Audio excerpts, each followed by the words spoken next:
welcome to Wildside. I'm your host, Kyle Shepard. Today we're going to meet our newest edition, a baby Addix calf. We're also going to talk about how we transfer animals within the Association of Zoos and Aquariums. And finally, we'll talk about our giraffe herd and get an update on baby gorilla Kindy. Come take a walk on the wild side.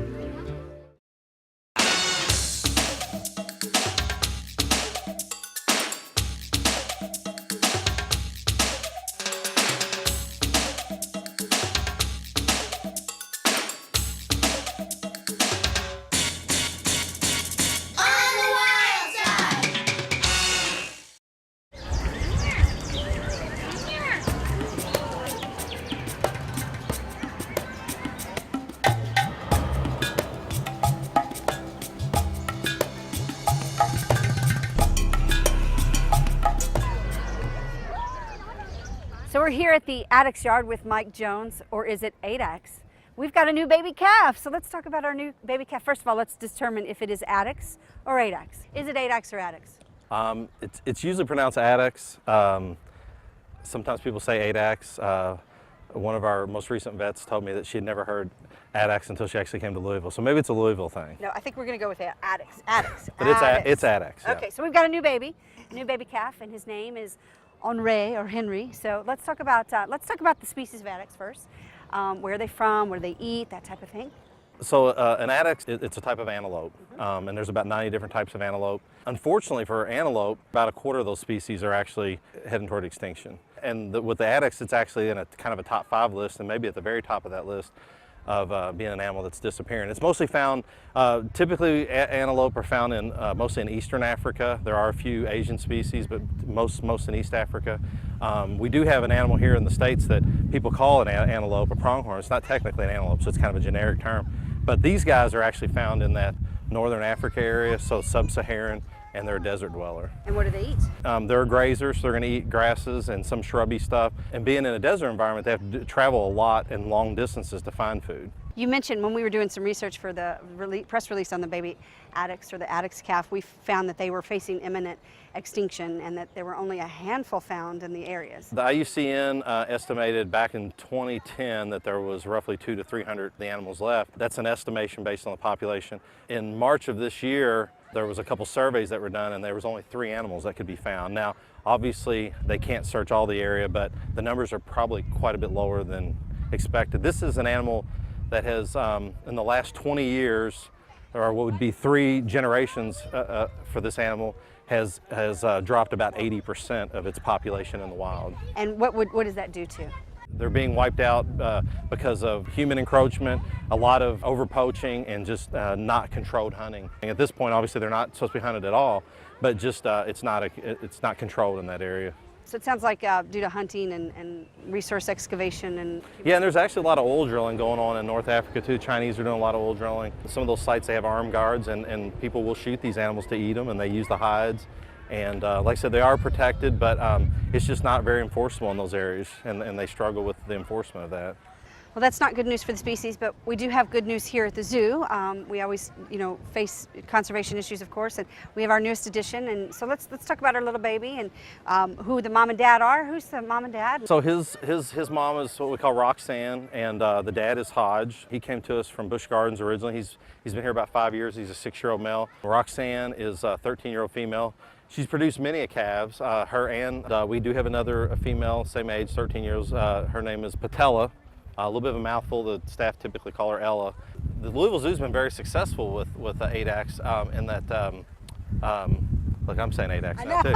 Addix, in that we've had this species on exhibit since 1969, and we've had around 55 calves born here at the zoo. So we've been very successful with them. So this particular calf has a great name.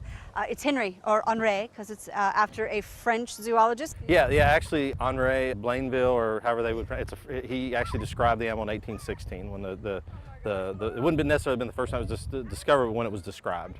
So our baby Addix, Henry or Henri de Blainville, named after the first man who described the Addix in 1816. Come see him. We're going to move over to giraffe, talk a little bit more about giraffe with Mike Jones, so stay tuned.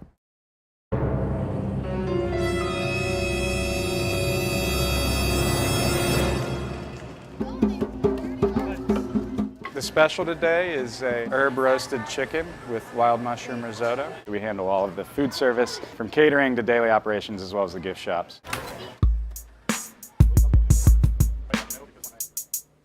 So when we came in, we really relooked at the menu and look at it more as quick casual as opposed to kind of the standard zoo food that we're used to growing up with. It's really not that great. We have a lot of hand fresh tossed salads. We hand bread our own chicken tenders. We have a rotating deli program where we bake our own breads, we make all of our own sauces. We turned one of the stands into a quick casual burger concept. So we have 9 different burgers with various toppings that you can choose from, all made scratch in-house. And then this year we newly opened the Lakeside Smokehouse. It's our newest stand here at the Louisville Zoo. Just opened this spring. Lakeside Lemonade. It's lemonade and then you can pick a different syrup flavoring to put in it. It's kind of like a kid's mocktail.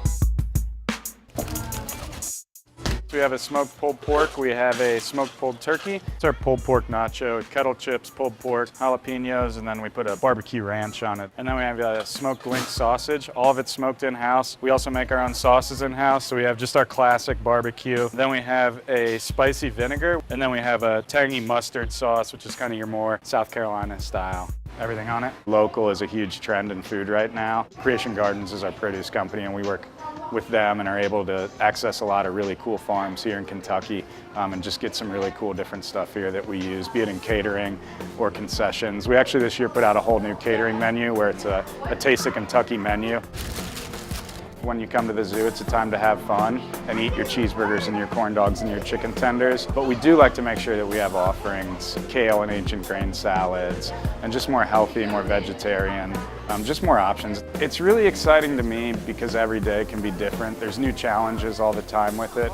Not many restaurants have almost 1 million people coming through their doors. So we have an opportunity to give 1 million people a year a really cool dining experience that they're probably not expecting to get when they come to the zoo.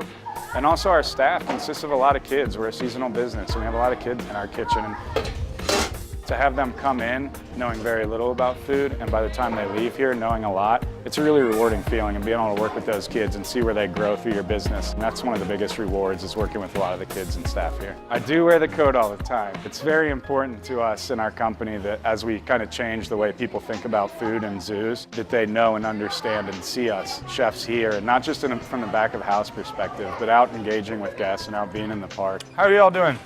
Doing great, thanks. Being open to talk to people and understand what they're seeing, what they're liking, or even what we could change to do better for them.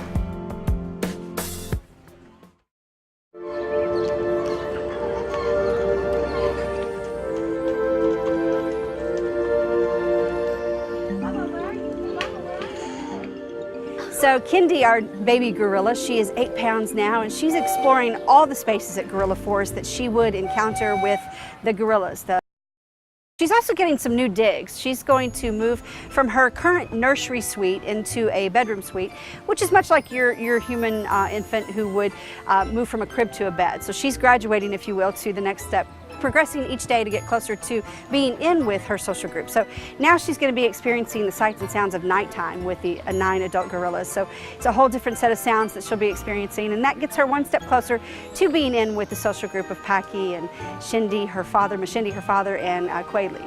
So Kendi's also playing more. She's using enrichment items. She's using toys or items that will help her develop her hand-eye coordination and her motor skills.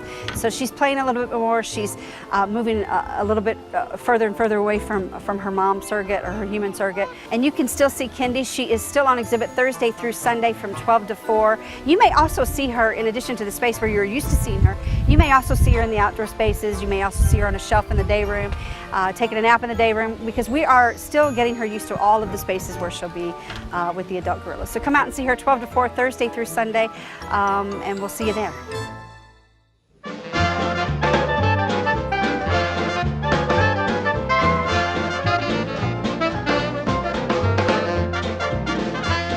How do flamingos go? Can you make like a flamingo? Put one leg up. There you go.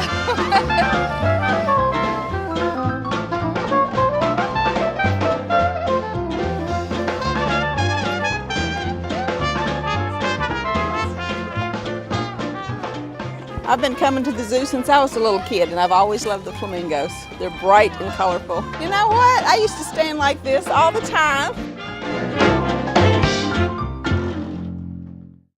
So we're here near the rhino and near giraffe with Steve Taylor, the Assistant Director of Conservation, Education, and Collections. It's a big title, a lot of responsibility. Steve's been with the zoo for 30 years. We'll talk about that a little later. But right now, I want to talk a little bit about animal transfers. Some of you may have noticed that Jahari, the pygmy hippo, is not here anymore, and that's because he went to the Pittsburgh Zoo. So Steve's going to talk a little bit about why we transfer animals. Well, that's a very good question. If you take all of the accredited zoos in North America and put all of their land area together, it would fit inside the borough of Brooklyn. So there's not a tremendous amount of space available. So we really have to do kind of a triage where we look at the species that can best utilize the space that we have so that we can maximize the potential to sustain populations for over a period of 200 years. Does it have to do with breeding and other things of that nature? Sure. So we tend to manage all of our species as larger populations. So we're standing over here next to the white rhino. So all of the zoos that have white rhinos, we all agree to manage those together as one population. So we have population biologists and other key people in the association who manage that population. So a lot of it's based on genetics.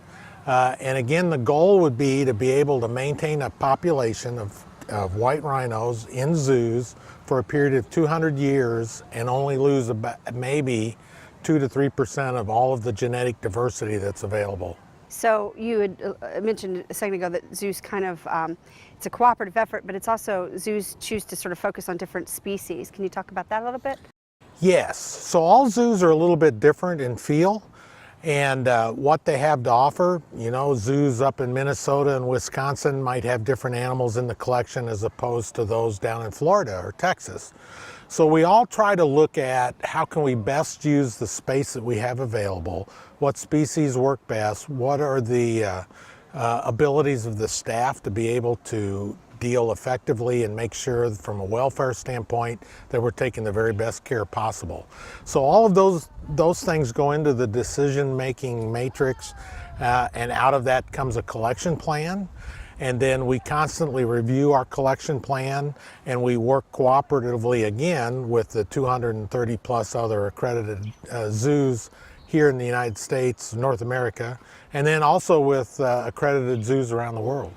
How much of, you mentioned that zoos, based on what they have in their current collection, what their specialties are, how much is climate and geography have to do with those decisions? Well, certainly it makes a big difference. If we have a lot of exhibits that have a lot of outdoor space, then we don't want to bring in animals that can't tolerate either the heat or extreme cold that we can get in the winter from time to time. Though a lot of species we've found over the many years that we've worked with them have quite a lot of ability to adapt to a certain degree. The Addix antelope, a species that we've housed here since the zoo opened in 1969. One of the most critically endangered mammals on Earth right now. And what we've found is they've actually adapted very well. So they go through our winters here. Certainly they can handle summers like this without a problem. So it's animals like that that we look forward to a degree to be able to handle a lot of the outdoor exhibits that we have. And then obviously there's other animals that we can bring in like rockhopper penguins, and they're in an indoor space where we can control the environment more to match their needs. And so you are the Director of Conservation and Education and Collection. So what do you look for in a collection for the Louisville Zoo specifically? Well, what we're looking for is a number of things. One is we want an interesting collection so that the people in the community can come to their zoo and see quite a variety of very interesting animals. It's extremely important. We want people to be able to come and enjoy and learn a little bit about some of the unique animals that are on the planet. Then we also look, just like you said, animals that can adapt to the weather conditions that we have here. And then we also want to look at conservation potential and animals like black-footed ferret which we actually have produced over 1,000 kits now that have all, 700 have returned to the remnant wild. And that's extremely important. So we look for those kind of combinations of things when we put together a collection plan and decide which animals are here. So Jahari was one of our recent transfers, and he went to the Pittsburgh Zoo, and they don't have a population of pygmy hippos, so he's their first, and so that's... Right. They were very excited to get Jahari because they've never had pygmy hippos before. Again, that's a population of animals. There's not a lot in North America, and so the SSP that oversaw the management of pygmy hippos was trying to recruit other zoos. And so Pittsburgh stepped forward. They were going to renovate an area in their zoo. And they said, yeah, we'd like to bring them in and we'll make a new exhibit for them. And so we were really glad that we were able to find a nice home for Jahari and a brand new exhibit over at Pittsburgh. But another reason for moving Jahari, he was at the point where Mom was like, it's time for you to go out and be on your own. Most people don't know, unlike the larger common hippos or Nile hippos that can live in big groups, pygmy hippos basically live by themselves or just in pairs. And so Jahari had gotten to the point where Mom was like, enough's enough, time to go out on your own, Junior. And so it was a great time to be able to move him to a different facility. And so that gives us the opportunity then to look at potentially producing another calf here in the not too distant future. So that's sort of how it works. He goes to a new place, he'll be paired up there with another female, and he'll be able to carry on, and then we'll be able to do the same here. You've seen our signs for the colobus monkey exhibit coming soon. We'll be breaking down on that pretty soon. So this gentleman here is the person who decided we would land on colobus monkeys. So I know we had some discussion about other primate species. Why did we land on colobus? Well, a number of things. Very good question. That exhibit, Monkey Island, is in our African area, and right now, up to now, we've had woolly monkeys up there for a long time. Most people don't remember we have actually had colobus monkeys there a long time ago, back in the 70s for a little bit of time. But only those of us that have been here since then would remember that. But anyway, colobus is a great species. It's one of the larger monkey species that come from Africa. And very striking, black and white, big leapers. They like to get up high. And I think this exhibit's going to be able to offer our guests quite an experience to see how these monkeys can leap from tree to tree and how they would get around in an African forest. And then we can also talk about what's going on around them in that part of the world. We actually have a relationship with a sanctuary over there that takes in monkeys that have been injured and tries to rehab them and put them back. So a lot of really neat, interesting stories, a very unique animal, very striking, and hopefully one that our guests are really going to enjoy. So recently Sparky, our Sumatran tiger, also transferred, this time to the National Zoo, so we'll be getting a new male Sumatran tiger soon. So you'll be looking out for that new tiger. So Steve, we like to wrap up our segments with talking about folks who've been at the zoo for years. Many of our keepers have been here 20 plus years. Steve's been here for like 30 plus years, on and off in different capacities. Clearly, if you've spent time at the zoo, you have a passion for it. So what is your core passion for this, and why 30 years, same place? I get to sit at a desk and do paperwork all day long. That's what I live for. No. My passion really is seeing the guests be able to come to the park, have a great experience, really enjoy some of the animals that we have in the collection, and maybe walk away learning a thing or two from a conservation standpoint, from animal endangerment, those kind of things. That really drives me more than anything else. That's why I'm back out of retirement, here to help, because that's what it's all about. That's what the zoo nowadays is about, conservation education. We need to really help people understand. There's no place, unless to go see a white rhino, you'd have to go over to East Africa or Southern Africa. And most people that live in urban centers nowadays never get that kind of opportunity. So to be able to come out of the urban environment here in Louisville for a few hours, be able to get out in a nice park and see some animals like southern white rhino is a phenomenal thing. And I want to be able to continue to see the zoo do that for years and years. Steve Taylor, 30 plus years of passion. That's a lot of passion.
So we're back here with Mike Jones as promised. We're going to talk about giraffes this time. So some of you may have noticed that we have a little bit smaller of a herd than we used to. We have one giraffe that's often in the yard in rotation with the other giraffes.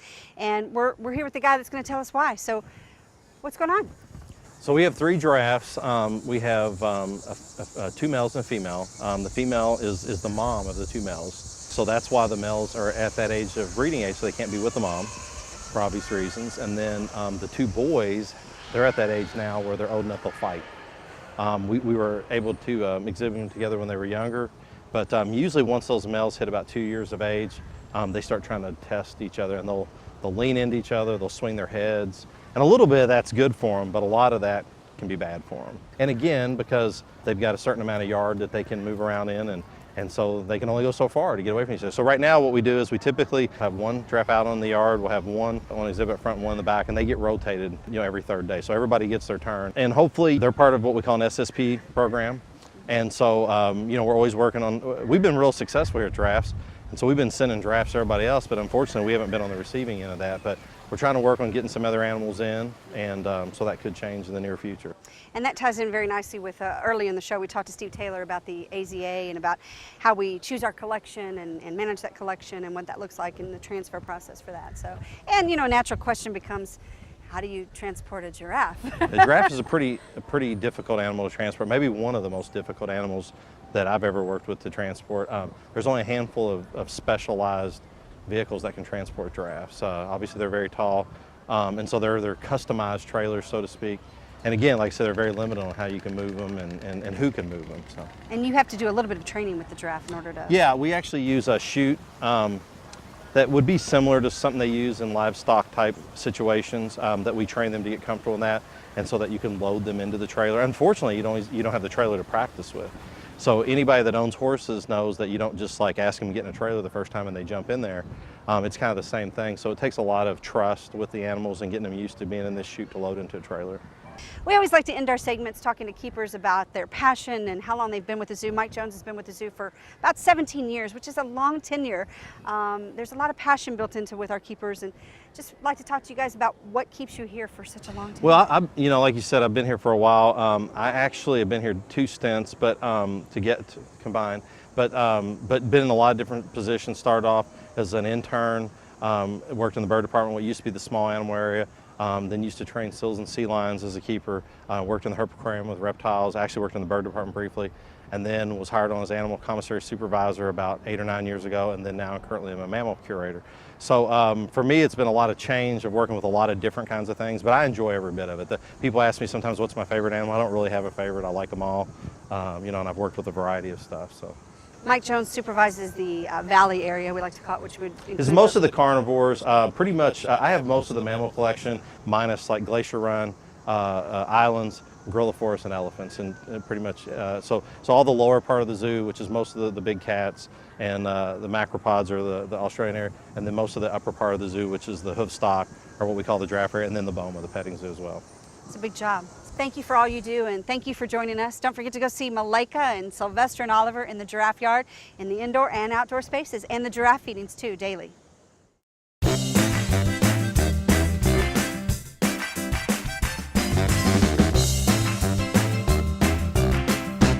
So how old are you? 6. 6. Wow. How you like being 6? Because grown-ups get to do work and I get to do more funny stuff. Oh, that's a great reason, isn't it? So you've been at the zoo, you said, for about 20 days? Yeah. Okay. What do you like about it? Well, I like because you get to see the animals and learn new things about them. So how you doing? Good? Well, good. Lunchtime. You like lunchtime? Is that your favorite time of the day? Mine too. I love lunchtime. We also had a snack earlier. How was snack time? Good. Good. I had some chips. You had chips? Did you bring them yourself? No, my mom fixed it. No, my mom put them in my lunch. Oh, your mom packed your lunch for you? You got red peppers now? Yeah. Yeah, you like red peppers? Yeah. Oh, they're good. How about green peppers? Yes. What's your favorite pepper? Probably orange, green, yellow, and then the red. Orange, green, yellow, then the red, in that order. That's good. That's good. Can you do a seal imitation? Can you show me how they do that? So between like this is a ball, and I was a seal, and it gets onto the whiskers. So like you can roll it to get onto the whiskers. Those are mighty whiskers, aren't they? Yeah. Oh, that's really neat. Did you like? How's the camp going? Is it okay? Yeah. Would you say it's this good or this good? Bigger than that. Bigger than that? Like this good? Oh, well, that's good to hear. What do you like about it? That we do animal contact time, and yesterday we got to do put this turtle that's called an Asian box turtle on its shell. How'd that feel? It feels soft and bumpy. Soft and bumpy? Yeah, but the shell was hard. Shell was hard. What'd you learn about the Asian box turtle? If you take the shell off, the turtle has a spine, and then the spine will come off. So it's part of the shell? So we don't want to do that, do we? No. That wouldn't be fun for the turtle, would it? No, it would bite. It would bite. Yeah, I think if somebody took my shell off, I'd probably want to bite too, wouldn't you? I would bite really hard. Oh, would you? Yeah. Do you know what color skin a polar bear has? Kind of whitish, pinkish. Like if you were inside a polar bear's fur, like you were so tiny you can just climb on the polar bear's fur, it would be mostly pink. So where's the Asian box turtle come from? Asia. Hey, I should have known that, shouldn't I? You want to do a handshake or a knuckle bump? High five? Turkey. I like you. It's a turkey. You're fun. Thank you, son. You have fun today, okay? Okay. All right. Bye-bye. Bye.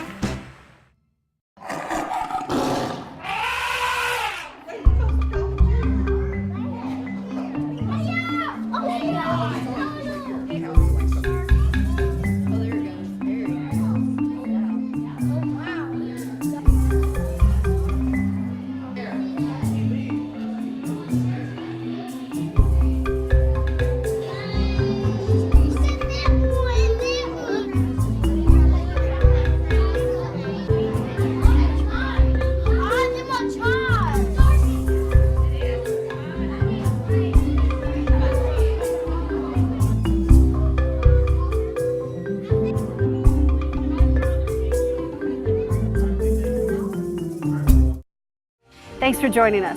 Come out and spend a nice sunny day with your animal ambassadors on the wild side.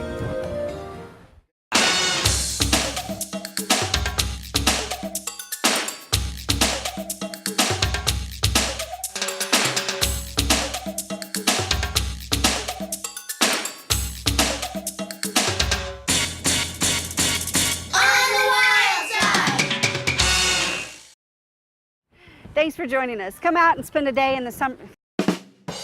Thanks for joining us. Come out and spend the summer. Can we get a sloth? No.